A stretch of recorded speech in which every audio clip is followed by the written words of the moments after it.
Oi, pessoal, bom dia, boa tarde, boa noite. Estamos aqui hoje para mais uma coluna do Jornal da Licença. Hoje eu estou aqui para conversar com o Marcelo Sá, na coluna Por Onde Andam os Ex-Alunos. O Marcelo, ele é formado pela UF, né, fez graduação em licenciatura em matemática, tem mestrado em educação também pela UF, é professor da rede estadual do Rio de Janeiro desde 2014 e é professor também da rede municipal de Maricá desde 2019. Certo, Marcelo? Certíssimo, isso aí. Essa é a sua apresentação oficial. Mas eu vou te pedir para você fazer uma apresentação diferente para a gente, tá? Eu vi isso num podcast e eu achei muito legal. Eu queria que você se apresentasse para a gente, contando um pouquinho sobre você, sem falar sobre essas questões profissionais, sem falar a sua idade, apresentar o Marcelo para a gente. Legal, isso é fácil, eu acho, É? porque eu acho que sim, porque assim, para início de conversa, eu acho que vale destacar que o Marcelo é o novo cabeludo, né? Que até então o Marcelo tinha o cabelo curtinho, É. né? Na graduação e no mestrado, na verdade a vida inteira eu sempre tive cabelo curto. E aí, com a pandemia, no ano passado, a minha filha caçula falou: pai, o que você acha da ideia de deixar o cabelo crescer? Eu topei a ideia, né? E estou super curtindo isso. Uma coisa que eu gosto de citar quando eu falo de mim, né, com esse propósito de me apresentar, e que eu acho que chama atenção também, vai passar um pouco pela questão profissional, mas, enfim, é que as pessoas têm o costume de dizer que eu não tenho cara de professor de matemática, se é que professores de matemática têm uma cara específica, mas é muito comum os meus alunos e amigos, enfim, as pessoas em geral têm o costume de dizer, e não passa nem pela aparência, não, porque o cabelo está grande agora, né?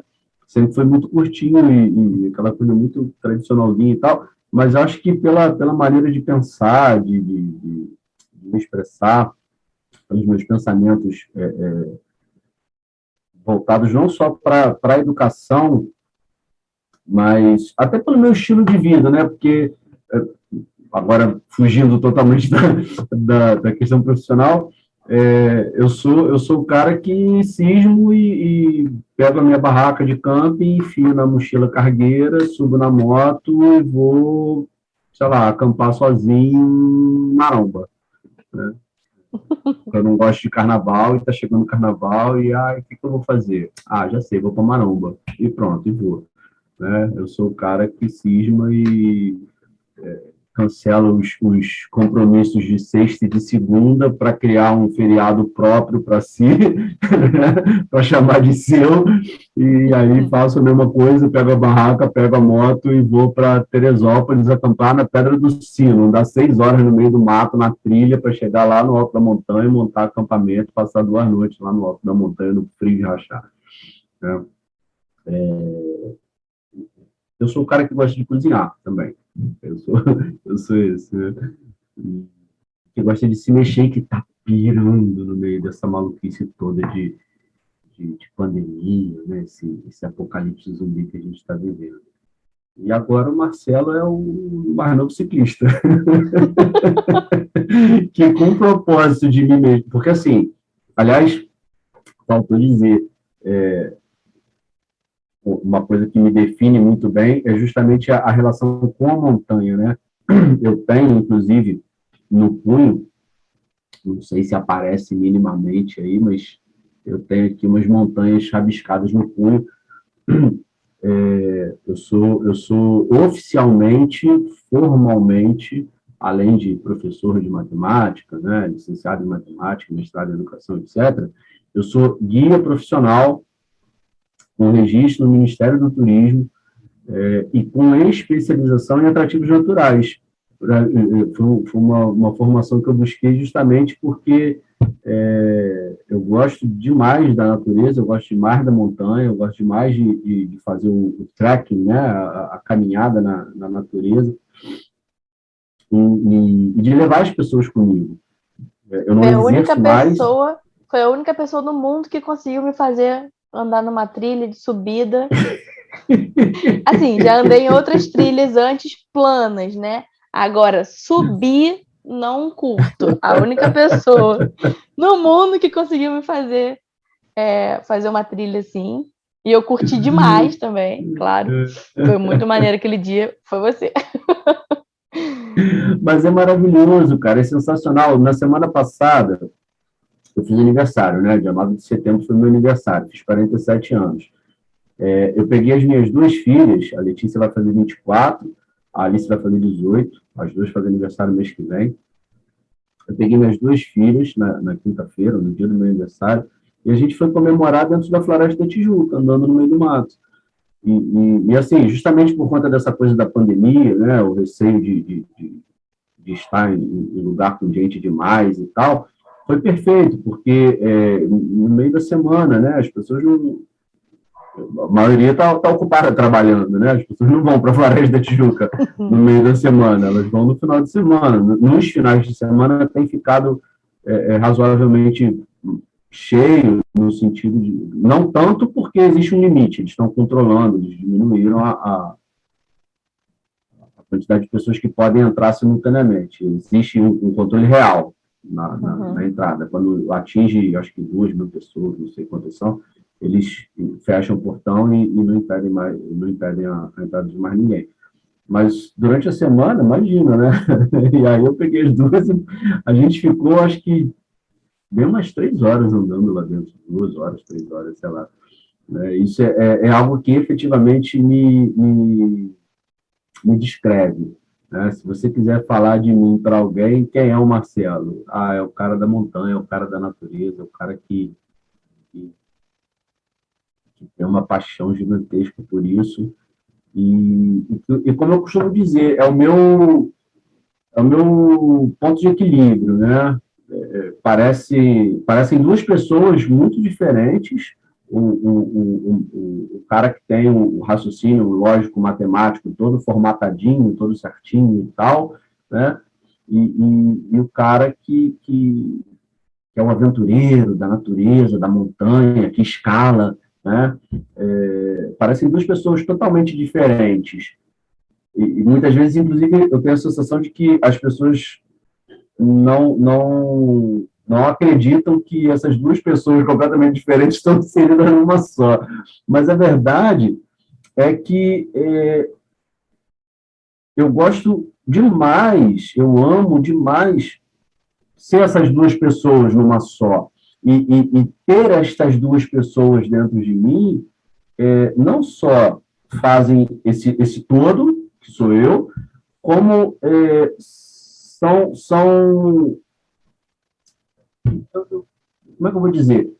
Eu não seria pleno, eu não me sentiria realmente feliz e bem se eu fosse só o aventureiro ou só o professor de matemática, o educador, como eu prefiro me referir a mim mesmo. Né? Ah, você é professor de matemática? Não, eu sou educador. Eu acho que é algo maior. E essas coisas se complementam. Porque, assim, claro, não dá para eu viver na floresta o tempo inteiro, né? Eu preciso trabalhar. Mas também não dá para eu só trabalhar o tempo inteiro. Eu preciso me desligar, me desconectar. Né? E aí essas duas coisas se complementam. Esse sou eu. Acho que é a melhor maneira de me apresentar. Perfeito. E aí eu queria saber o seguinte: esse Marcelo, então, que você acabou de contar pra gente, por que ele escolheu matemática?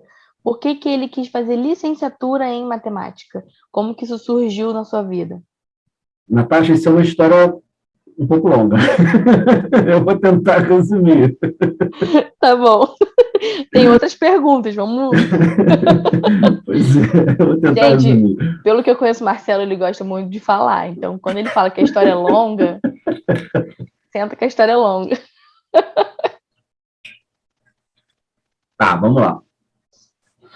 Desde criança, desde muito pequeno, eu sempre demonstrei muita agilidade de raciocínio.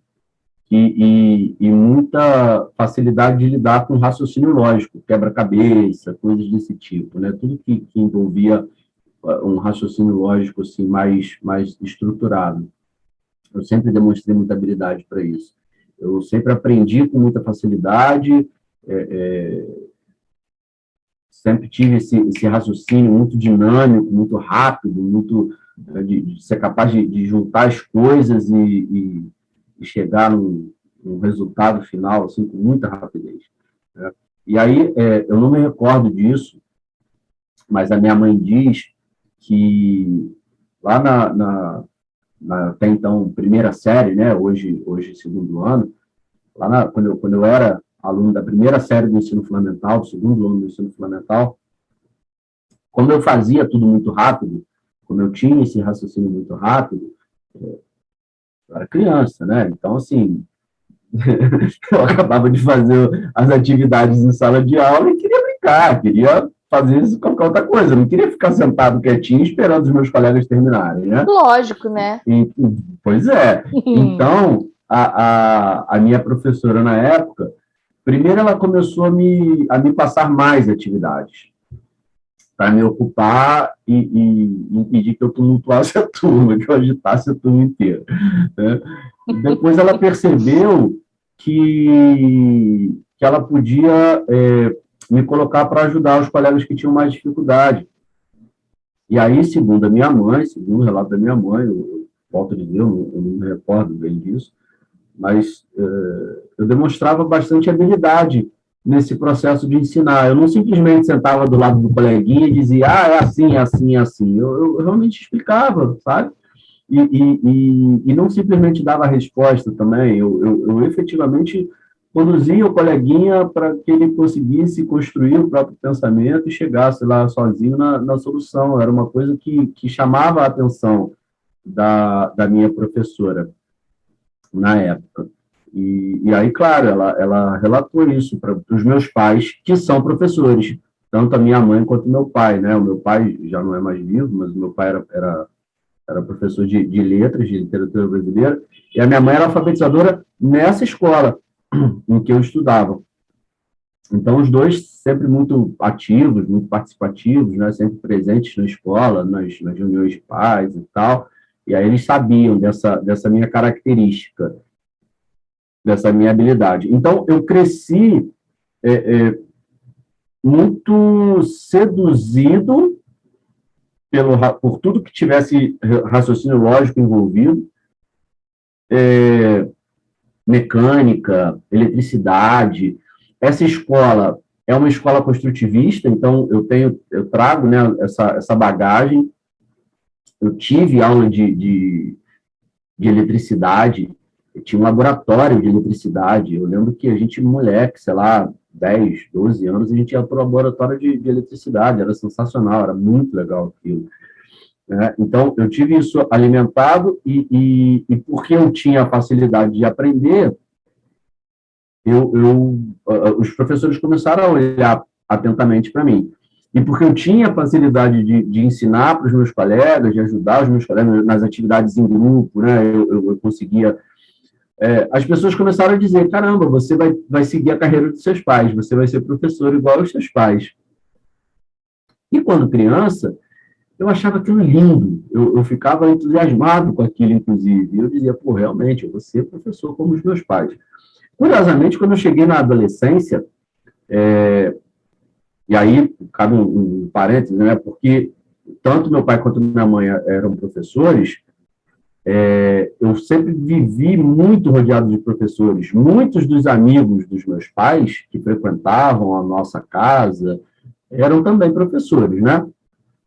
Então, eu cresci ouvindo aquilo que a gente conhece muito bem, que é a realidade do professor no nosso país. Né? Que o professor é mal remunerado, que o professor é desrespeitado, que não tem estrutura de trabalho, e por aí vai. Todas as mazelas da nossa profissão. E aí, quando eu cheguei na adolescência, eu me rebelei e falei, vocês estão de brincadeira, né? Quase que São Paulo branco agora. Vocês estão de brincadeira, né? Eu não vou ser professor, tá? Fala sério. Eu não quero ganhar mal. Eu não quero ser desprezado. Eu não quero ser ignorado. Eu quero ter dignidade, eu quero ser tratado com respeito, eu quero ser bem remunerado. E aí eu desisti da ideia de ser professor. E aí passei todo o ensino médio decidido a fazer qualquer outra coisa que não fosse a licenciatura, né? Cheguei no meu primeiro vestibular, em 1992, quando eu terminei o ensino médio, né, segundo grau, né, que a gente chamava na época, eu fiz vestibular para, e aí não era o Enem, né, você tinha que escolher a universidade e tal, eu fiz vestibular para 3 universidades, para a UERJ, para o FRJ e para a UF. Se não me falha a memória, foram essas 3. Eu me inscrevi para engenharia. Só que na adolescência, eu me tornei meio rebelde, sabe? Eu perdi muito rumo em termos assim de dar valor ao estudo e tal, eu só queria saber de farra. E aí eu não estudei. Por mais que eu demonstrasse facilidade de aprender, que eu fosse razoavelmente considerado um cara mais inteligente e tal, se você não estuda, fica mais difícil passar. E aí eu não passei, né? Saí do país, morei um ano fora e tal, e aí quando eu voltei, eu conheci a mãe das minhas filhas. E aí a gente começou a namorar e tal, e aí eu falei, não, vou voltar a estudar, vou fazer um cursinho pré-vestibular para fazer vestibular de novo. Mas eu ainda tinha na cabeça esse pensamento, eu não quero ser professor, eu quero fazer qualquer outra coisa, menos ser professor. Mas, na verdade, eu não tinha uma convicção de alguma outra coisa que eu quisesse. Naquele momento, a única certeza que eu tinha é que eu não queria ser professor, porque eu não queria lidar com as mazelas da profissão. E aí, dessa vez, isso foi 95, final de 95. Foi. Eu fiz os 3 vestibulares, mas dessa vez eu fiz assim. Para a UFRJ, eu fiz engenharia de novo. Para a UERJ, eu fiz administração, que era uma coisa que me chamava atenção e tal, eu achava que podia render alguma coisa. E para garantir, eu fiz matemática para a UF, porque eu tinha muito claro na minha cabeça, assim, a relação candidato-vaga era muito menor para matemática do que era para administração ou para engenharia. E eu confiava muito na minha capacidade de minimamente tirar uma nota razoável. Então, eu sabia que para matemática, eu tinha certeza que para matemática eu passaria. Até porque, naquela ocasião, eu já estava estudando com responsabilidade. E aí, na verdade, não só passei para matemática, como passei também para administração, só não passei para engenharia. Acho que se eu tivesse passado para as 3, eu teria ido fazer engenharia. Mas passei para administração na UERJ. E como eu ainda tinha esse pensamento de, não quero ser professor, eu não fiz matemática, eu fiz administração primeiro, na UERJ. E aí, trabalhei numa empresa de informática, trabalhei no banco, casei, tive minha primeira filha e tal. A vida foi acontecendo, eu fui passando por várias coisas, por várias situações, até que um dia, quer dizer, um dia não, eu acho que eu sempre me questionei se eu estava no caminho certo, profissionalmente falando, e se eu estava satisfeito com as escolhas que eu estava fazendo, profissionalmente falando. Né? Até que um dia eu perdi um emprego no banco, e aí eu já estava por aqui com a faculdade de administração. E aí eu larguei. Eu abandonei mesmo a UERJ. Na época, muita gente criticou, falou, você é maluco, por que não termina? Já está aí há tanto tempo. E eu falei, não é o que eu quero. Eu não vou, mesmo que eu tenha que ficar só mais um ano e meio, eu não vou continuar. Não é o que eu quero. Aí saí, abri uma loja para mim de peça de moto, porque é outra coisa que eu não falei na minha apresentação. Quer dizer, falei não, se tem, né? Que eu subo na moto e vou. É isso, eu tenho uma coisa com moto também. Você sempre curtiu moto?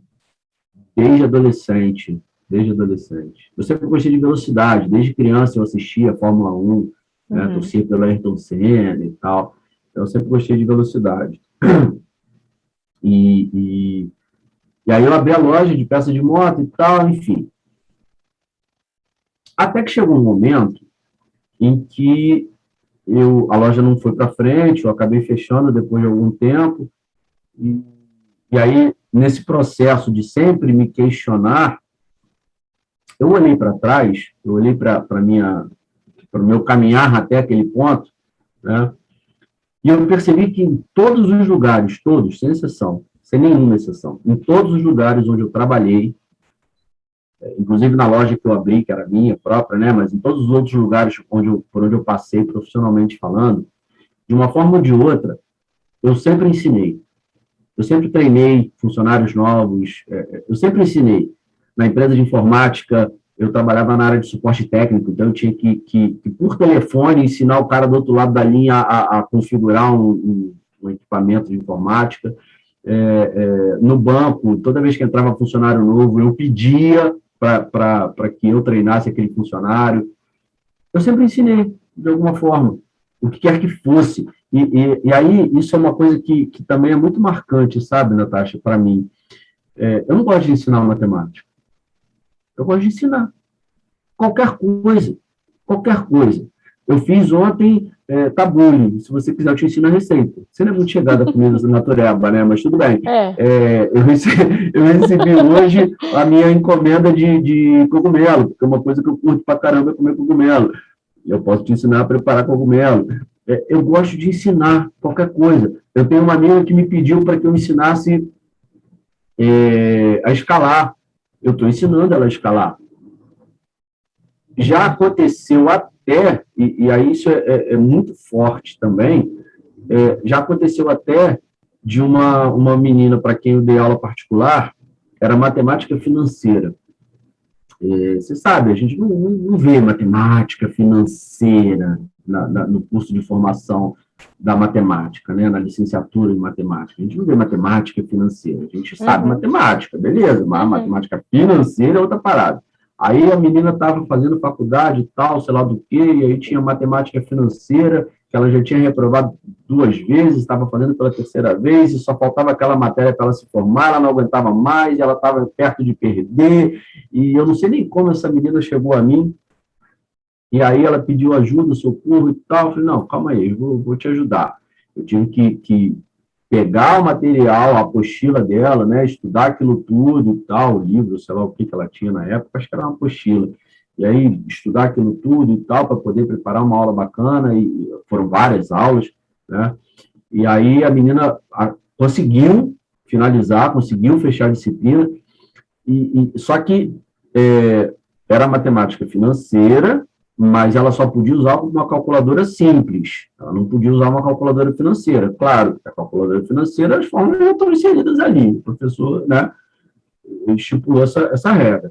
E aí, beleza, depois que ela terminou a disciplina e se formou e tal, ficou super grata, ela veio me contar que ela trabalhava no ramo imobiliário, numa construtora, e ela era gerente de vendas e tal, e aí, né, imóvel novo, financiamento, né, os vendedores que eram subordinados a ela, porque ela era gerente de vendas, eles tinham que fazer aqueles cálculos de juros compostos e tal, e eles usavam HP, a calculadora HP, né, que é uma calculadora financeira, que tem todas as fórmulas lá dentro e que é só apertar botãozinho. Só que eles usavam sem saber efetivamente o que estava acontecendo ali. Eles aprendiam que era, aperta esse, depois aperta esse, pronto, você vai chegar lá. Mas eles não sabiam o que estava acontecendo. E ela tinha já consciência de que tudo aquilo que eu estudei com ela da matemática financeira estava ali dentro daquela calculadora. E aí ela falou assim para mim, Marcelo, você consegue fazer um link? Eu já passei, já me informei, está tudo bem, esquece a faculdade. Mas eu queria entender aquilo que você me ensinou para eu concluir a faculdade, eu queria entender aquilo para o meu dia a dia, para o meu trabalho, para aquilo fazer sentido para mim. E aí eu queria entender essa calculadora direito, porque eu uso, mas eu uso assim, o basicão, porque me ensinaram a decorar lá os botões que eu tinha, a sequência de O botões que eu algoritmo, tinha, né? o algoritmo, exatamente. Uhum. Né? E eu falei, cara, a gente pode tentar, assim, HP. Eu não sei usar HP, eu não usei um HP. Eu sei que existe, mas eu não sei. E aí eu fui estudar sobre a calculadora HP. Tinha um simulador, um emulador, né, na internet, que simulava exatamente a calculadora HP. E aí eu estudei, aprendi, entendi o funcionamento da calculadora, dei uma baita de uma aula para a menina, que ela ficou feliz da vida. Depois quase que ela me contratou para dar aula para os vendedores dela, mas aí acabou que não vingou, não. Foi uma pena, porque eu ia ganhar uma grana. Mas eu não sei nem por que eu entrei nessa história. Ah, sim, eu estou tentando responder o porquê de eu ter chegado, né, me tornar professor. E aí,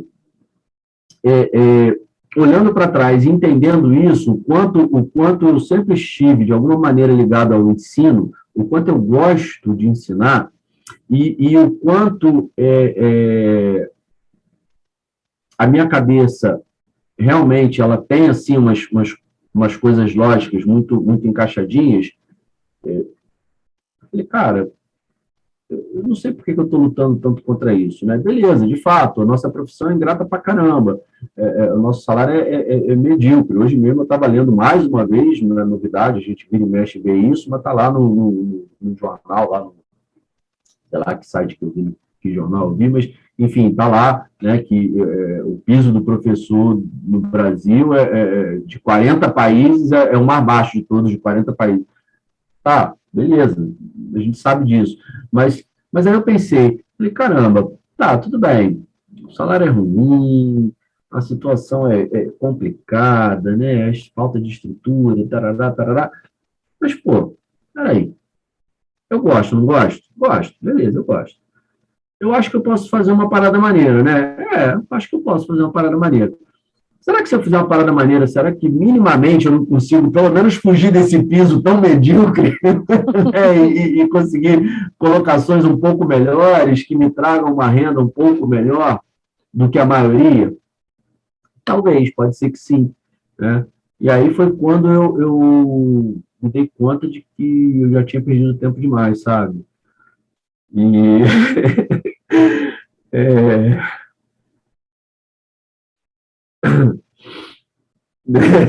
eu me emociono, não tem jeito. Porque é maneiro, né? Entender. E aí hoje eu tenho condição de dizer isso para os meus alunos, né? Profissão não se escolhe pelo salário. Né? Não dá para escolher profissão pelo salário. Porque se eu fosse escolher profissão pelo salário, eu ia fazer medicina, eu ia fazer direito, para depois fazer concurso para juiz, para, sei lá, para promotoria, Desembargador. né? Alguma coisa. Aí sim, beleza. Ou eu ia virar político profissional, os caras ganham bem, né? Tem um monte de mamata lá, um monte de coisa, um monte de penduricalho no salário, enfim. Eu não curto, quer dizer, político até curto, mas não ao ponto de me tornar um político profissional, Uhum. que fique claro. Mas eu não seria um bom médico, eu acho. Quer dizer, não seria o pior, não, mas eu não seria feliz. Talvez seja essa a parada. Eu não seria feliz como um advogado, como um juiz, sei lá. Né? Eu gosto de ser professor. Essa pandemia, inclusive, eu acho que o que mais me afetou foi a distância da sala de aula. Sabe? O contato com os alunos e tal. Esse movimento de volta, não volta, volta, não volta, volta. Não... Nossa, isso sabe, é sufocante. É sufocante. E aí, quando eu percebi que era isso, né, que eu estava lutando contra uma coisa que está dentro de mim, que é mais forte que eu, que, que não fazia sentido, eu falei, cara, quer saber? Eu vou voltar a estudar, eu vou fazer outro cursinho pré-vestibular, eu vou fazer outro vestibular. Ainda não era Enem, né, ainda era vestibular mesmo. Eu vou fazer outro vestibular, desta vez para a licenciatura em matemática só. Sem dúvida, sem plano B, C e D, né? E aí eu decidi que eu ia estudar na UF, porque eu moro em Niterói e eu queria estudar na UF. Né? E aí eu só fiz o vestibular da UF. Só fiz o vestibular da UF para matemática. E passei. Né? Claro. Eu sabia que eu ia passar. Sim, eu não tinha dúvida disso. Eu sabia que eu ia passar. Eu passei e é isso. E Cheguei, no me ano tornei seguinte professor. eu também passei e te encontrei. Pois é. Foi meu presente. Sei lá, acho que eu respondi a sua pergunta nessa Respondeu longa muito bem. fala. Então manda a próxima. A próxima pergunta tem a ver com a sua formação, né, acadêmica. Quais Uhum. foram os obstáculos que você encontrou durante a sua formação? Quer dizer, Meu Deus. não só durante a sua formação, mas também quando você foi para o mercado de trabalho, assim, sabe? Pode citar alguns, não precisa citar todos. Não, então, para a formação, eu acho que talvez o maior obstáculo tenha sido o formato, eu acho, não sei se é exatamente o formato, mas eu vou colocar dessa maneira. O formato da grade, né? O estilo, talvez, a maneira como é o curso de formação de professores, né? O curso de licenciatura em matemática na UF, né? Porque tem a parte, que é a parte da matemática, e tem a parte que é a parte da educação. E aí a parte da educação, aos meus olhos, aquilo é sensacional. Né? Fiquei maravilhado naquelas disciplinas todas voltadas para a educação. Mas a parte da matemática, não que eu não veja aquilo como algo belíssimo, sempre vi também, né? Mas talvez a maneira como a coisa é apresentada, como a forma como a coisa é cobrada, sobretudo, né? E aí, assim, você logo no primeiro semestre, hoje já não é mais assim, mas quando eu entrei era, quando nós entramos era, aliás, eu acho que quando você entrou também, ainda não tinha o tal Era. do pré-cálculo, né? Não. A gente já entrou no cálculo 1. Hoje em dia, eu acho que nem pré-cálculo mais é no primeiro semestre. Acho que ainda tem outras coisas antes de fazer pré-cálculo, sabe? E aí você chega na faculdade no primeiro semestre, né, de cara, com cálculo 1, com geometria analítica 1, e sei lá mais o quê. Cara, aquilo foi um soco na boca do estômago. Não que essas matérias, não que esses conteúdos sejam dificílimos. Não é isso. Pelo contrário. Aliás, sem querer parecer arrogante, prepotente, eu acho que eu sou bastante inteligente, todos somos, né? Mas falando aqui de mim, eu acho que eu sou bastante inteligente para dar conta desses conteúdos. A questão é que é um conteúdo gigantesco, comprimido num período curto, jogado nos peitos da gente, a gente que está chegando ali achando que né, que está vindo da escola, que é aquela coisa mais. E aí a gente pira. Então, esse eu acho que é um grande obstáculo. É um grande obstáculo na formação. E a maneira como é avaliado também se inclui aí nesse pacote, né? Sim. A questão da avaliação também é bem ingrata, né? E aí a gente vê, inclusive, um abismo entre como o Instituto de Matemática avalia e como a educação avalia. É muito diferente, é muito diferente. Uhum. É muito louco isso, né? Então, a formação realmente tem esse grande obstáculo. E o mercado de trabalho, Natasha, eu acho que eu fui muito agraciado, sabe, diante do mercado de trabalho. Eu comecei a trabalhar, inclusive antes de me formar. Eu trabalhei em duas escolas de Niterói, duas escolas particulares, uma pequenininha, outra robusta, grande, de renome, mesmo sem ainda estar formado, né? Então, eu não tive dificuldades, assim. Quando eu me formei, eu fiz um concurso para professor substituto no Colégio de Aplicação da UERJ, e também trabalhei lá um tempo, né? Então, quando eu saí do Colégio de Aplicação da UERJ, eu já tinha sido aprovado no concurso do Estado. Ah, vale falar disso. É um outro obstáculo que eu enfrentei na minha formação, aí já depois da graduação, foi entrar no mestrado. Cara, que loucura foi aquilo, né? Que loucura. Eu tive que fazer a prova 3 vezes para conseguir entrar. Aliás, na primeira vez você acompanhou, inclusive, e me ajudou, né?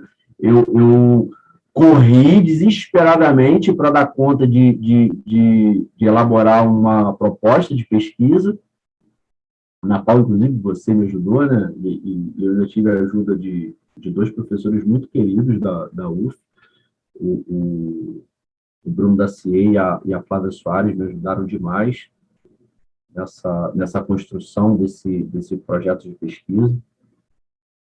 E aí, a primeira etapa do processo seletivo, eu fui aprovado, que era justamente o projeto. Etapa essa onde muita gente cai.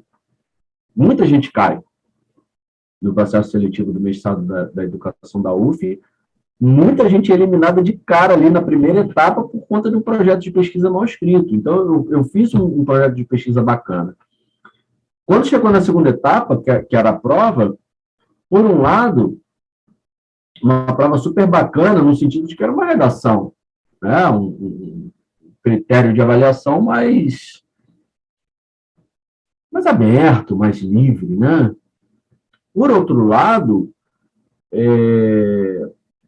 e aí logo na primeira vez me disseram isso, foi ingenuidade minha não ter entendido isso e absorvido isso, porque senão talvez eu tivesse entrado na primeira vez ou no máximo na segunda.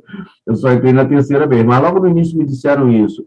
Cara, você está fazendo um processo seletivo para a educação, você é matemático, aí você tende a ser muito conciso, você precisa ser mais prolixo, você precisa escrever mais.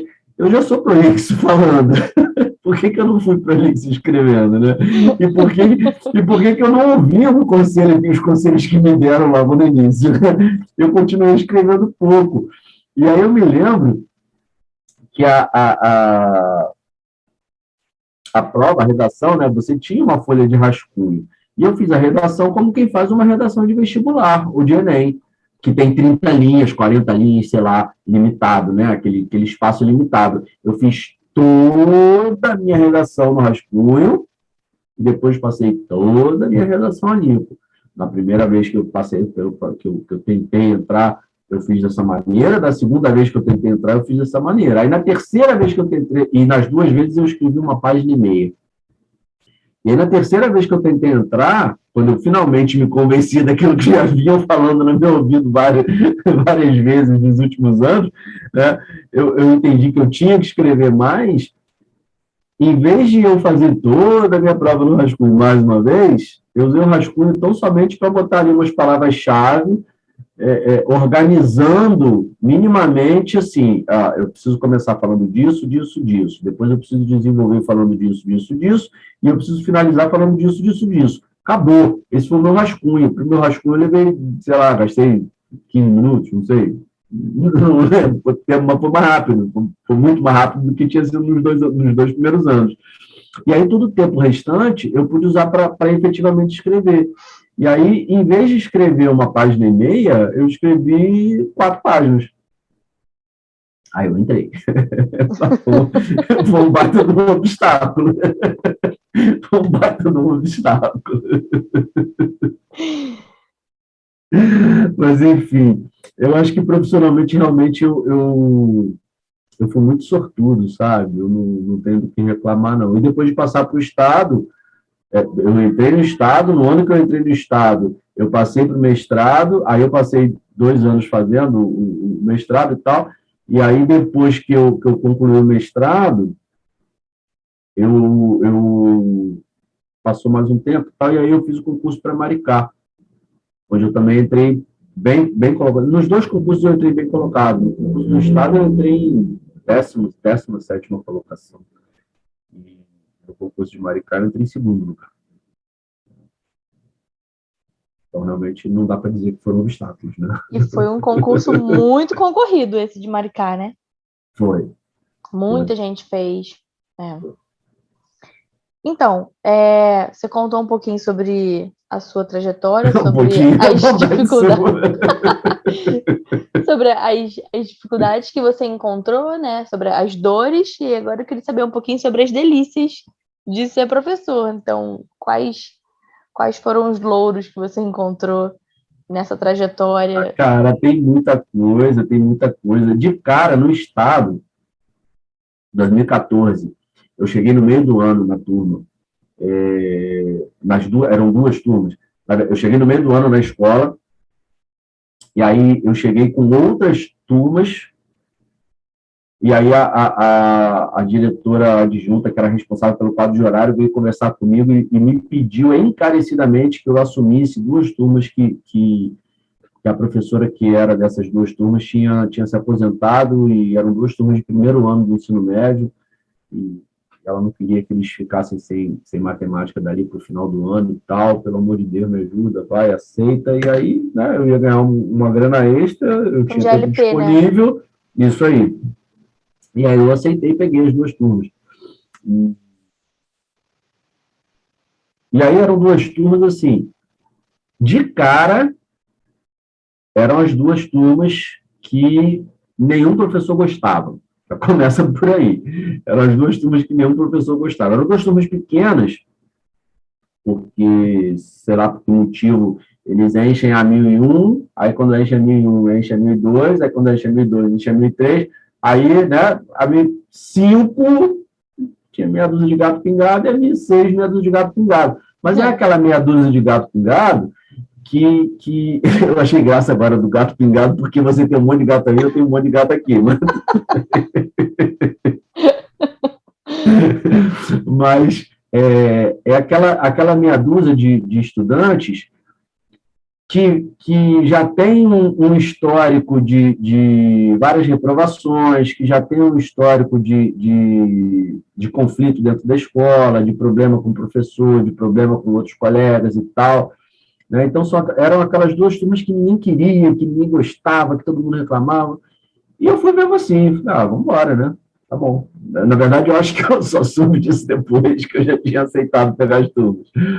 Mas, assim, eu fui muito franco com eles, sabe? Nas duas turmas eu fiz o mesmo movimento. Eu tenho nas duas turmas e conversei com eles, assim, com muita franqueza, né? Ouvi tudo que eles tinham para relatar, porque certamente eles também tinham um monte de coisa para reclamar de um monte de professor, inclusive da professora de matemática que tinha saído, né? E aí, assim, estava todo mundo já com a corda no pescoço no meio do ano, né?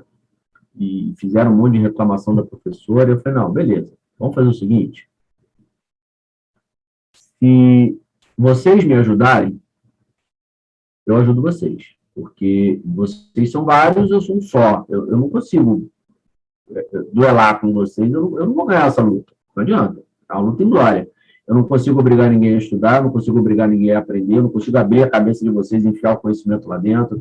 Eu preciso que vocês façam a parte de vocês, que vocês contribuam comigo, que vocês me ouçam, que vocês prestem atenção, que vocês procurem, na medida do possível, fazer silêncio. Eu não quero um monte de robozinho aqui dentro, não é isso. Eu entendo que não dá para ficar... E era um horário horroroso, eles tinham 3 tempos consecutivos comigo, era uma coisa assim, sabe? Imagina, a gente vai passar 3 tempos aqui dentro, eu não vou... É óbvio que eu não vou esperar que vocês passem 3 tempos ininterruptos sem falar nada. Claro que, né, a gente vai ter que quebrar isso aí de alguma maneira.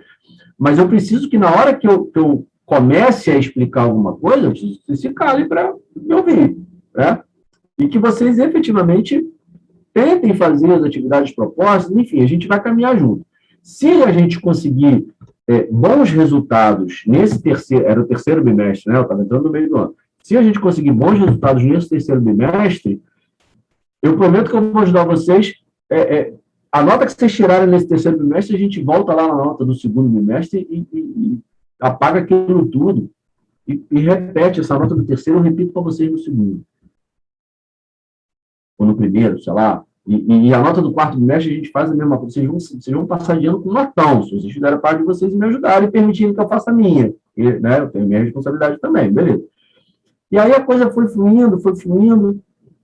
Claro que houve alguma resistência, né? E muitas vezes eles têm sempre, e você certamente já ouviu isso um monte de vezes, né? Essa galera muitas vezes tem esse discurso de que eu sou burro, eu não consigo, isso não entra na minha cabeça, isso é difícil demais. E aí, principalmente, né, quando já é uma turma que nenhum professor gosta, que já sim, houve vários reforços negativos. sim, E aí é muito exatamente. complicado você mudar essa mentalidade, realmente. Mas é necessário. E Claro. se eu não faço esse movimento o tempo inteiro de, pô, peraí, burro não, burro é forte demais, né? Difícil não, você pode até dizer que não está entendendo, mas daí dizer que é difícil, primeiro você tenta entender, depois que você conseguir entender, você vai ver que inclusive é fácil a parada, né? E aí, pois bem, eu fiz esse movimento com eles e tal, e eu fui conquistando as duas turmas.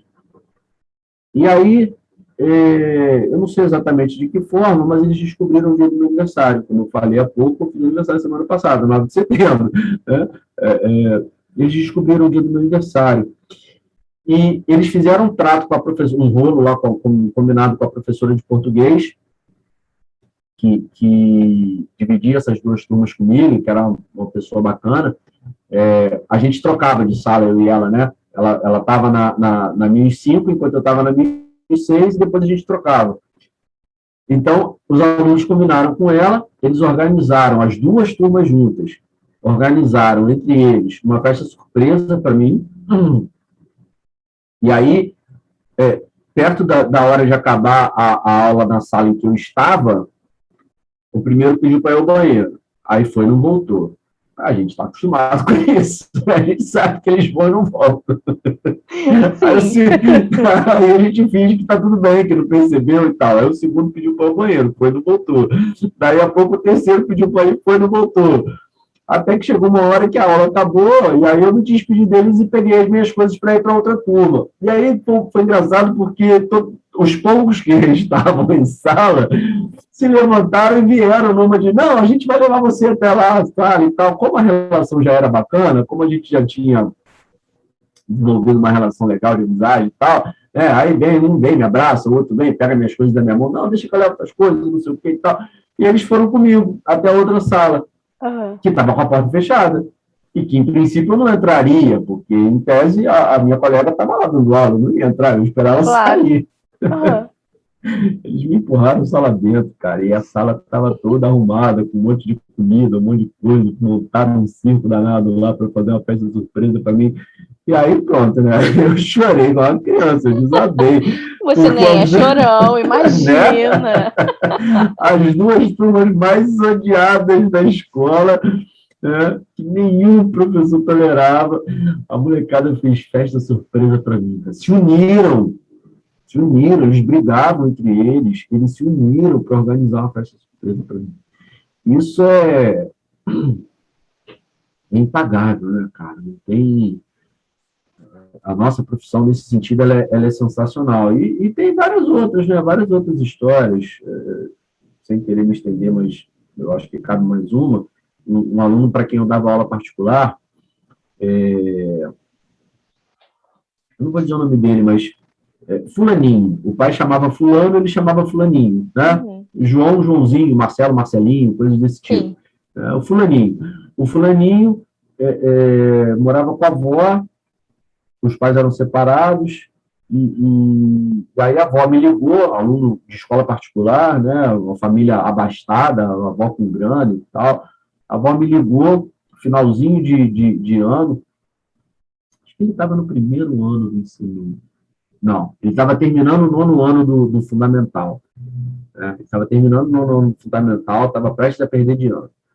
A avó me ligou, e aí já me ligou assim, não, porque ele tem muita dificuldade com matemática, porque os pais dele separaram quando ele estava no quinto ano, e aí ele repetiu o quinto ano, e aí de lá para cá ele só vem acumulando fracassos, e não sei o quê, o menino não consegue aprender, parará, parará, parará.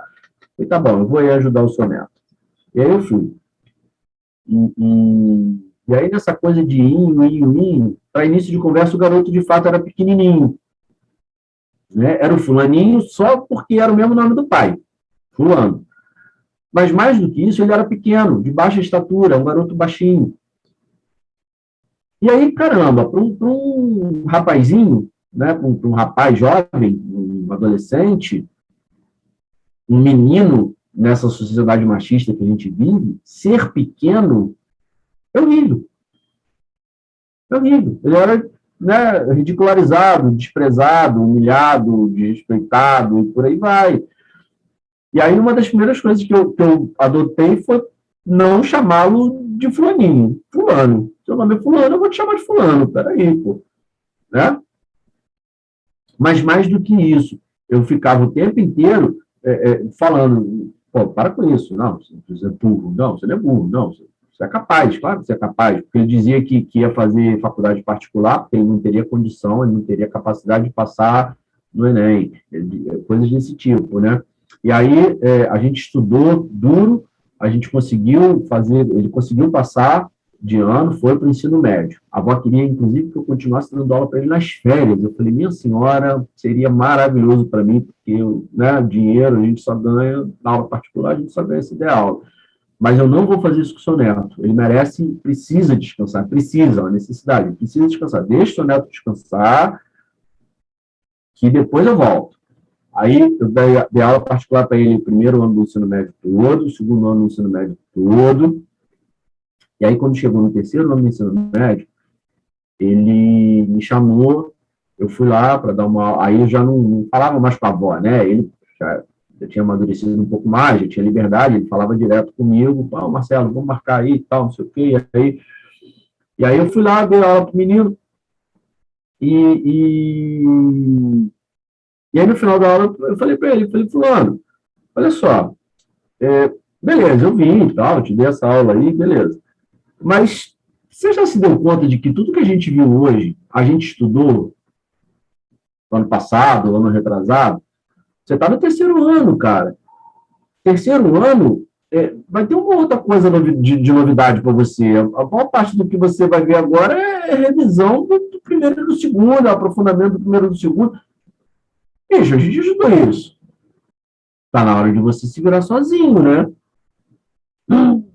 Como assim você vai me abandonar? Não, não é isso. Não, mas eu esqueci. Não, beleza, a gente esquece mesmo, mas a gente consegue relembrar. E aí você tem os seus cadernos dos anos anteriores, você tem as suas anotações dos anos anteriores, e você tem a parte que cabe a você, que é você tentar, que é você reler, que é você buscar na sua memória, que é você buscar nas suas anotações, e que é você quebrar a sua cabeça. Porque eu não vou poder fazer a prova por você, é você que vai fazer a prova. Então, né, faz sua parte aí, bicho. Ah, mas aí eu chego em casa, dá sono, não sei o quê, então. Te dou uma sugestão. Faz o seguinte, vai para a escola, assiste sua aula, não sei o quê e tal, e em vez de voltar para casa, fica na escola para ficar estudando de tarde lá. Porque lá você não vai ter distração, não vai ter a TV, né? Não vai ter a cama te convidando para tirar aquele cochilo que se estende. E aí, quando chegar mais perto do final do ano, se você precisar, aí você me liga. E aí o moleque concordou. E aí, perto do final do ano, ele até me ligou mesmo para rever alguns conceitos, algumas coisas. E eu dava aula para ele de matemática e física. As duas coisas. E aí o moleque me chamou, né? Bom, moral da história. Ele passou para a UF. E faz tempo que eu não vejo, mas todas as vezes que eu esbarrei com ele, porque inclusive ele passou para a UF, eu moro no Engar, então eu estou perto de vários campos da UF, né? Ele estava sempre num dos campos aqui perto da minha casa. Vira e mexe, eu passava por ele na rua. ele fazia questão de vir me abraçar, e se tivesse alguém do lado dele, ele me apresentava, pô, meu professor, o cara é gente boa, o cara é bom, o cara me ajudou, foi esse cara que fez eu entrar na UF, não sei o quê. Claro que não fui eu tenho plena consciência disso. Não fui eu que fiz com que ele entrasse na UF, foi ele. Eu só tirei dele o peso que ele carregava, que era um peso horroroso, que só atrapalhava, que não servia para nada, só atrapalhava, né? E aí isso também é muito gratificante, sabe? Você conseguir ter a capacidade, ter a possibilidade de acompanhar o desenvolvimento, o amadurecimento, o crescimento de um indivíduo, de um ser humano. Cara, isso não tem preço. Isso é maravilhoso. Perfeito. Eu concordo com você totalmente. É muito gostoso a gente ver isso, né? Tem um aluno também do ensino, era meu aluno do estado, e ele ficava na escola à tarde para estudar comigo. E eu tinha um projeto, eu participava daquele projeto o BMAP na escola, e eu ficava à tarde. E ele ficava super interessado, assim. Ele não era aquele menino de estudar, sabe? Marcelo, chegar em casa, abrir o caderno, estudar. Uhum. Mas o moleque fazia umas conexões, assim, muito rápido. Ele tinha um raciocínio lógico muito bom. E aí, esse ano ele me mandou mensagem. Professora, eu passei para engenharia na UF. Falei, cara... Assim, eu acompanhava ele foi meu aluno desde o 8º ano. E até o 3º ano do ensino médio, mesmo quando ele não era mais meu aluno, ele ficava à tarde. E aí ele falava assim, ó, vim aqui te perturbar. Me dá uma questão aí pra gente fazer. Ele ficava lá. Ele chamava um colega, ficava discutindo, e discutia mesmo. Pegava meu pilô, ia pro quadro, aquela coisa assim, animada, sabe? Uhum. E eu acho muito legal, assim, sabe? Ele hoje, ele trabalha, né? Ele já começou a trabalhar no ensino médio. E mesmo assim continuou com esse gás, assim, sabe? Com essa vontade de estudar. Eu sempre achei isso muito legal nele. De chamar o outro, de querer discutir, de pensar nas questões. E aí agora ele está fazendo engenharia. E aí ele me manda as questões, continua me mandando as questões de cálculo, de geometria analítica. Eu falo, cara, tem muito detalhe que a gente não lembra, né? Das listas e tal. Mas aí eu fiquei estudando junto com ele. Fiquei estudando junto com ele esse semestre. Ele entrou para engenharia elétrica, mas ele queria engenharia civil. Aí fez o SISU agora no meio do ano. Entrou para engenharia civil, tá todo feliz. Passou em cálculo, passou em cálculo, passou em geometria analítica, passou em geometria descritiva, passou em todas as matérias que ele disse que poderia reaproveitar em engenharia civil, ele passou, tá todo feliz. Então, assim, é muito gostoso a gente ver, né, o cara chegando lá, sabe? Saindo de uma realidade, às vezes, tão complicada e tendo possibilidade de trilhar caminhos, assim, sabe? De ter esperança de ter uma vida diferente no futuro. Isso é muito legal também. Enfim, a última pergunta Já? Mas essa pergunta eu acho que é grande. A resposta vai ser longa? Qualquer pergunta que eu fizer, né? Eu acho que não tem uma pergunta que eu faça assim, tipo, qual o seu nome? Talvez você me conte a história de como seus pais escolheram o seu nome. Mas eu acho muito, muito gostoso, Marcelo, conversar com você, porque a gente viaja junto, né? Isso é muito bom. A minha última pergunta é meio que um fechamento de tudo que você falou nos últimos minutos. Eu queria saber o que o Marcelo de hoje, 47, né, que você falou? Isso. Diria para o Marcelo de 20 anos, de 25 anos. Se você pudesse escolher uma coisa, voltar no tempo e falar lá pro cara de 25 anos que acabou de voltar do exterior. O que você falaria? Tem algumas coisas para falar. Eu vou te dizer, inclusive, assim, que daria para ser bem sucinto. Eu acho que o Marcelo de 47, se pudesse voltar para o Marcelo de 25, diria: faz logo matemática. Durante a sua fala, eu suspeitei que você ia falar isso. Não perde tempo, bicho, porque é isso, é a sua parada, irmão. Tá no seu sangue, deixa de ser idiota e faz logo a matemática, meu irmão. É isso que você gosta, né, cara? Para de fugir da felicidade. Deixa de ser idiota, bicho. Tem um monte de coisa que realmente me deixa muito irritado com a nossa profissão.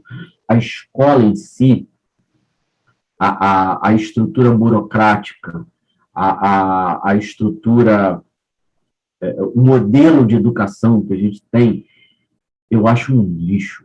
Eu acho um desperdício de tempo, de tudo. É muito ruim.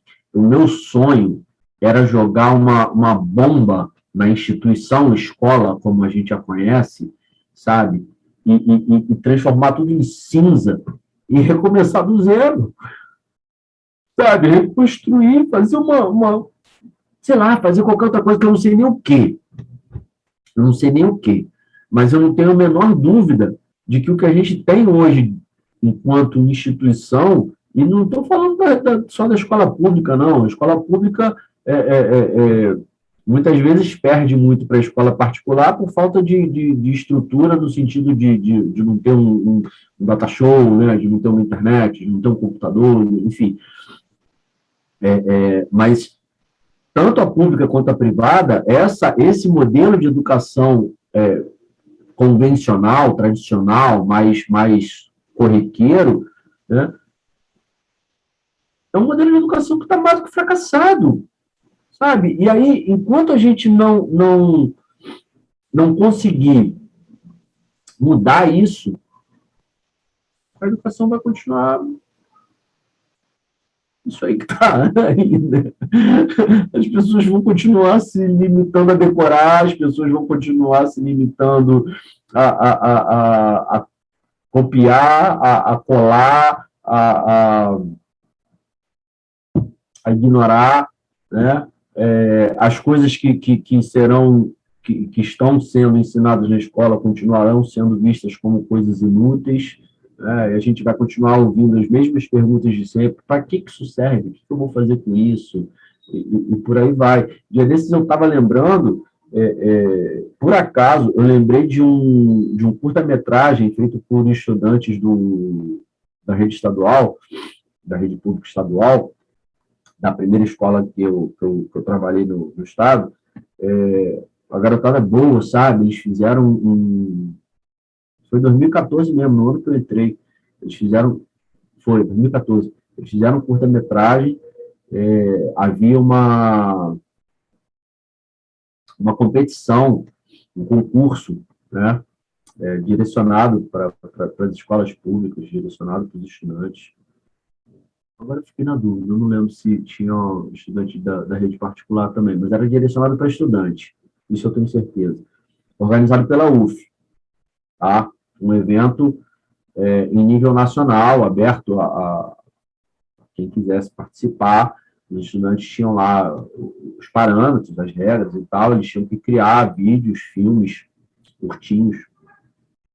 E aí um grupo de estudantes dessa escola eles vieram conversar comigo. Primeiro, para me mostrar, para me contar que eles participariam e que eles já tinham minimamente traçado um roteiro. Aí me contaram o roteiro do filme.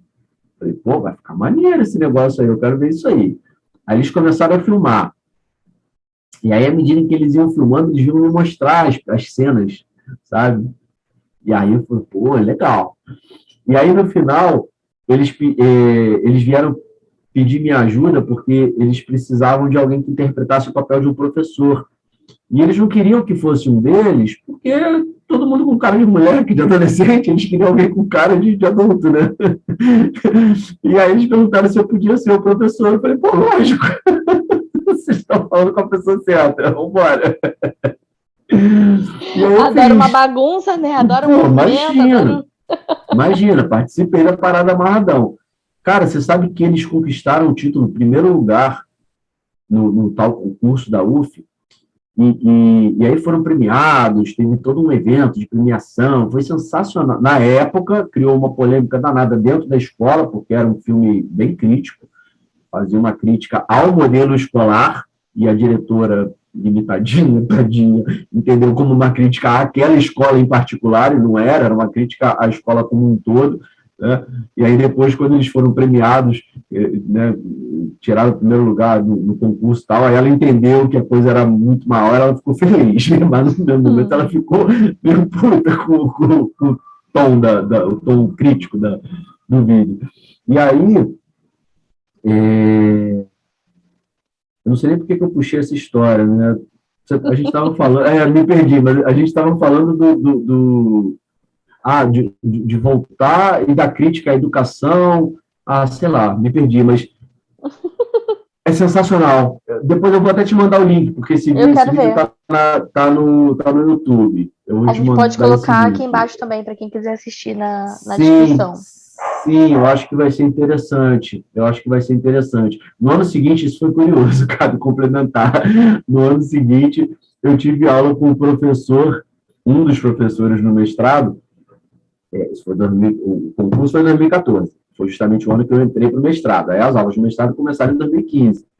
E aí, uma das disciplinas que eu fazia, com um professor, um cara brilhante, sensacional, o cara, um determinado período do curso, ele avisou que ele passaria uns curta-metragens e tal, que tinha sido do concurso que tinha acontecido no ano anterior. Eu falei, pô, será que é? Fiquei com isso na cabeça. É isso mesmo que ele está falando, é aquele lance. E aí, quando ele botou lá... E aí você apareceu lá, né, no meio do curta-metragem. Cara, foi hilário. E esse cara, ele já tinha falado para mim, eu acho que eu te conheço de algum lugar. E eu olhei para a cara dele e falei, eu não lembro de você não, mas pode ser, né? Você mora em Niterói? Mora? Então, eu também, né? Niterói é pequeno, todo mundo se conhece mesmo. Quando a minha cara apareceu, 20 alunos assistindo aquilo, todo mundo se ligou, né? E ele também se ligou, e aí no final ele falou, eu sabia que eu conhecia você apareceu naquele... Foi muito legal, cara, foi muito legal. E aí, eu acho que eu puxei essa história justamente para ilustrar o quanto a educação pode ser diferente, o quanto é necessário que a educação seja diferente, o quanto é fundamental que a gente faça diferente, e aí, particularmente, essa escola fazia muita coisa diferente, e aí essa garotada criou. Essa garotada não se limitou a copiar, não se limitou a aprender o basicão só para fazer a prova e depois esquecer. Essa garotada evoluiu, avançou, assim, assustadoramente, e depois entrou na universidade pública. Vários vários alunos desse grupo foram para a UF depois fazer lá os cursos que eles escolheram nas vidas deles. Isso é muito legal. A gente vê essas pequenas histórias, né, são lindas, assim, é um trabalho de formiguinha que a gente faz, né, a gente, enquanto professor da escola básica, é um trabalho de formiguinha que a gente faz um pouquinho aqui, um pouquinho ali, e muitas vezes eu me sinto muito, muito desmotivada, porque quando você olha para o todo, é uma gota, né, num oceano de... Já até conversei sobre isso com professores, né, com professores que, assim, que foram meus grandes orientadores, né, na minha trajetória, como que isso me incomodava, e aí o Vanderlei uma vez falou assim para mim, então você tem que vir para a formação de professores.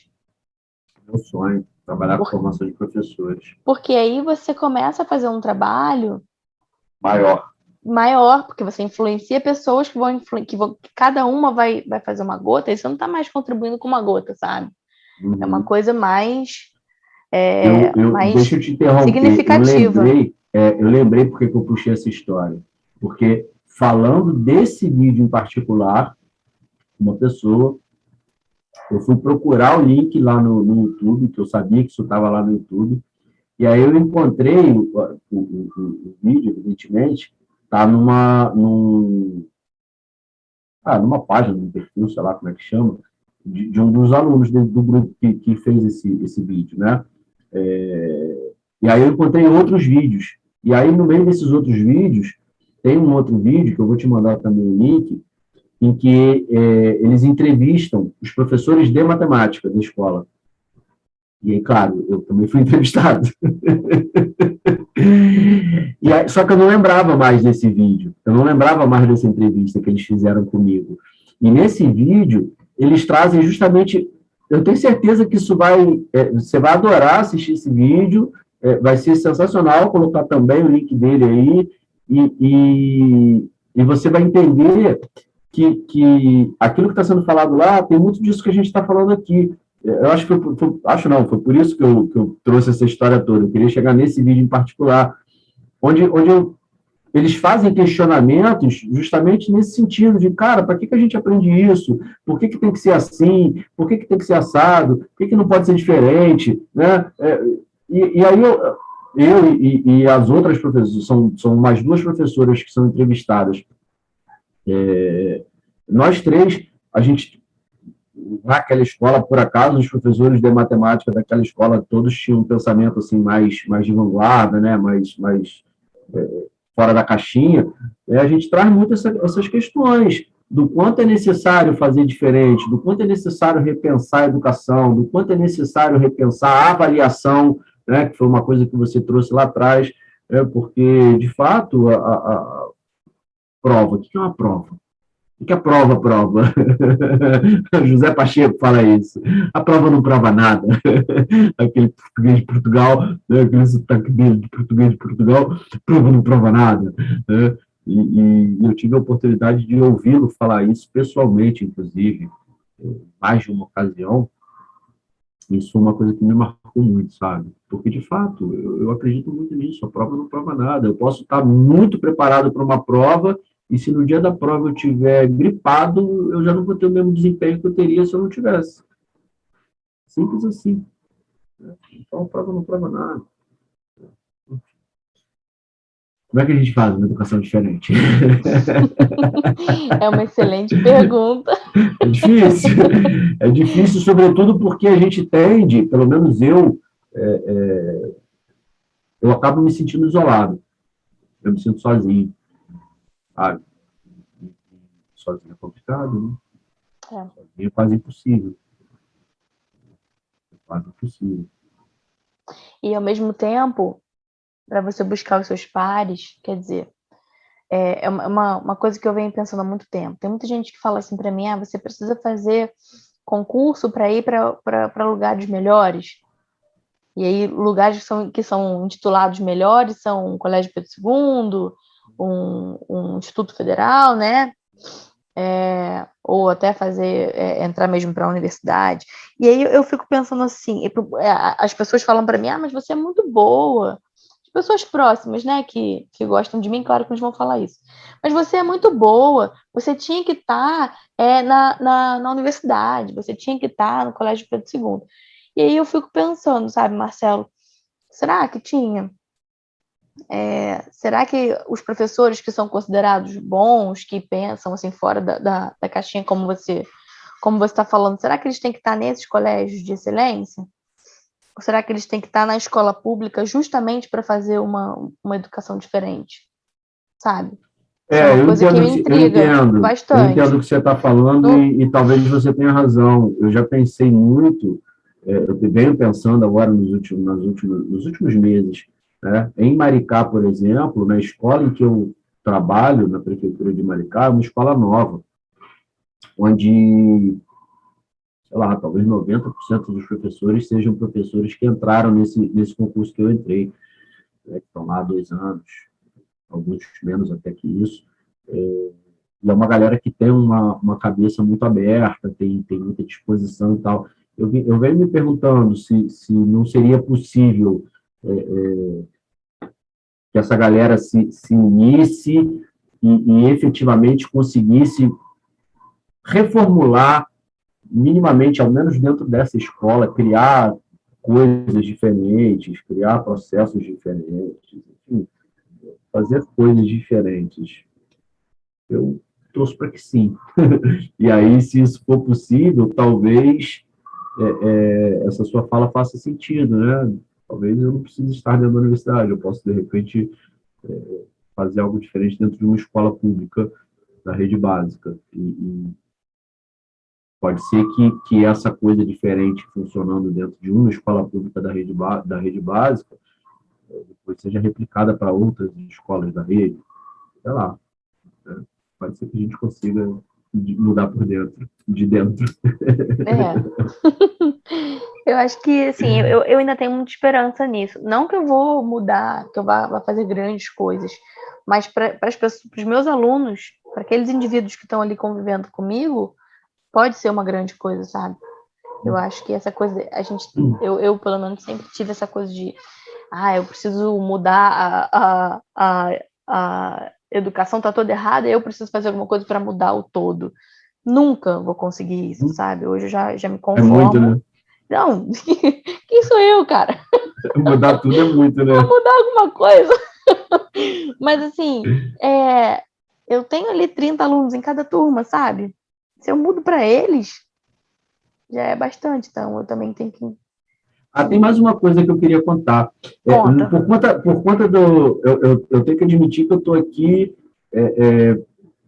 rebolando na cadeira já, com vontade de ir ao banheiro, porque eu bebo muita água, cara. Eu ando com uma garrafa de 1 litro. E aí nem bebi 1 litro, bebi só um pouco. Mas, enfim, eu queria contar isso. Nessa coisa de ouvir o Pacheco dizendo que prova não prova nada, eu me atrevi a passar um período no Estado sem aplicar prova, porque a legislação ela é clara. O aluno tem o direito e nós temos a obrigação de aplicar 3 instrumentos avaliativos diferentes.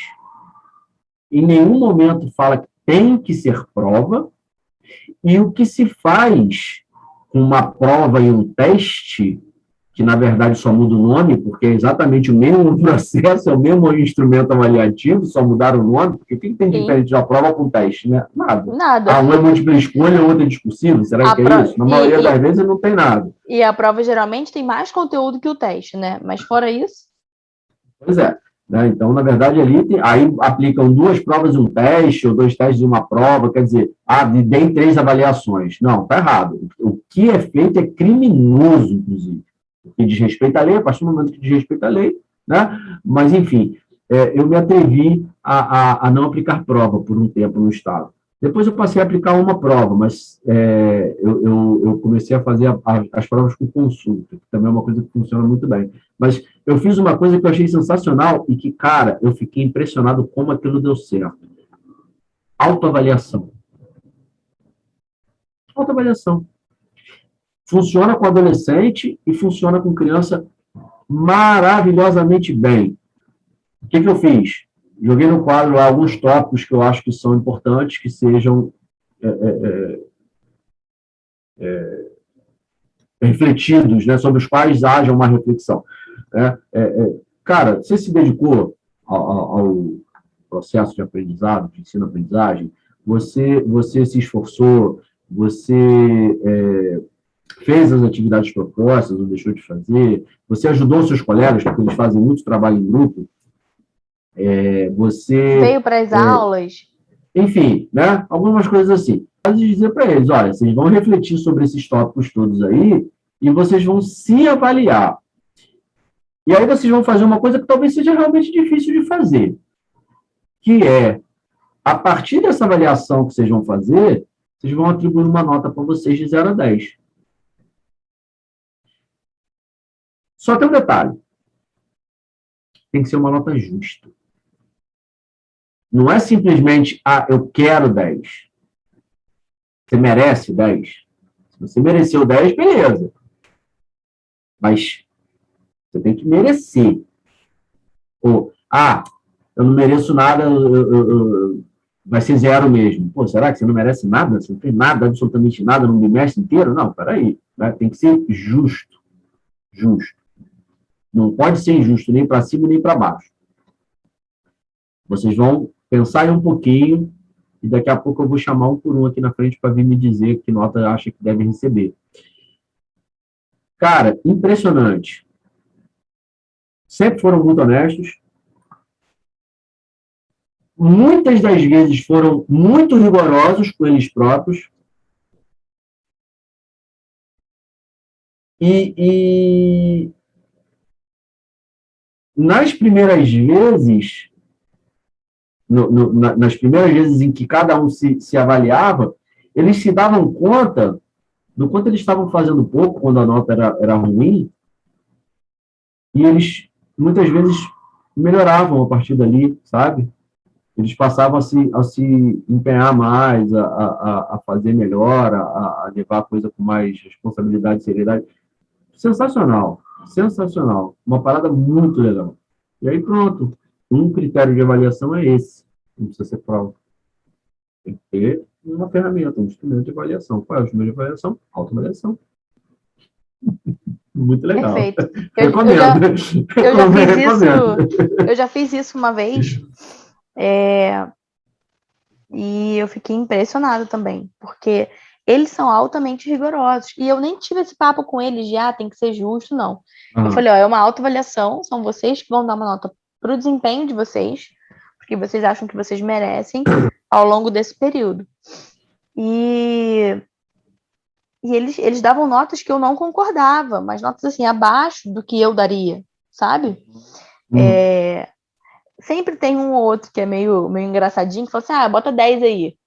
E aí eu falo, tá bom. E aí, assim, eu acato a nota dele. Mesmo não concordando, eu vou acatar. E ele falou, não, professor, eu tô brincando, que isso? Bota um 6 aí, né? Sabe? Eles são altamente rigorosos. E isso também entra num papo com eles, porque eu dou aula de educação financeira, né? Então eu tenho muitos papos com eles que não tem nada a ver com matemática. Isso entra muito num papo também que envolve corrupção, né? O quanto que eles querem se beneficiar nesse processo, quanto eles são justos, e aí aquele esquema de você apontar a corrupção no outro e você, sabe, praticar. Então, é muito interessante, de verdade. Concordo muito com tudo que você falou. Marcelo, é sempre muito gostoso a gente conversar, né? Tava com saudade, cara. De bater um papo com você sobre tudo, assim, né? Não só sobre educação, mas sobre tudo. É muito bom conversar, assim, com pessoas que gostam de conversar, como você. Eu gosto demais. Vou encerrar, então, para deixar você livre para fazer as coisas que você quer fazer nesse momento. Beleza. Te agradeço pelo seu tempo, pelo papo riquíssimo, por todas as histórias que você contou aqui pra gente, para mim e para as pessoas que acompanham o Jornal da Licença. É sempre um prazer te ouvir. Eu tenho certeza que o pessoal também vai te adorar como eu te adoro. Não como eu te adoro, porque eu conheço muito mais outras histórias, né? Então, vou te adorar um pouquinho. E é isso. Quero te agradecer pelo seu tempo, por você estar aqui com a gente. Quer falar alguma coisa? Se despedir do pessoal? Tchau. Também. Eu quero agradecer também. Primeiro pelo convite, né? Que eu gosto de falar, eu gosto de você, eu gosto de estar contigo trocando, né? E a gente já não se via mesmo há um tempão, então a gente, de quebra, teve a oportunidade de se reencontrar, mesmo que só virtualmente. E aí eu acabo repetindo as suas palavras, né? Conversar com quem gosta de conversar é bacana, é agradável, e conversar sobre coisas que a gente gosta de conversar, né? Falar de educação, falar de vida, falar de tudo isso, é muito legal. O da Licença é um projeto lindo, né? Um projeto incrível. E aí é uma honra ter recebido esse convite.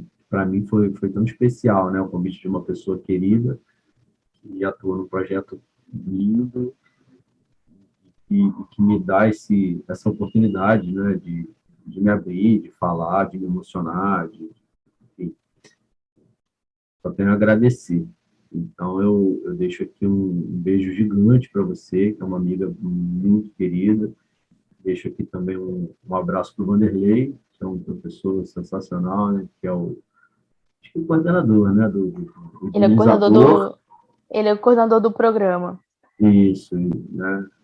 que é um cara que eu admiro muito. Eu nunca tive aula com o Vanderlei, mas eu tive contato com ele na universidade e nos eventos a gente passava, né, se esbarrava e tal. Enfim, é um cara que eu admiro muito. E mando também um abraço afetuoso para todo mundo que depois tiver paciência para ouvir a nossa conversa. Que tenha algo no meio dessa longa conversa que possa ser interessante, atraente, que possa enriquecer alguém. Se uma pessoa assistir e se sentir tocada com uma parte dessa nossa conversa, eu acho que já valeu a pena, né? Já foi legal. Com É certeza. isso. Obrigado. Então é isso, Marcelo. A gente que agradece você mais uma vez. Quem chegou até aqui nesse vídeo, não esquece de se inscrever no canal, dar um like no vídeo, né? Aquele esquema todo do YouTube que vocês já estão ligados. E até a próxima, gente. Tchau, tchau. Até a próxima coluna do jornal. Valeu.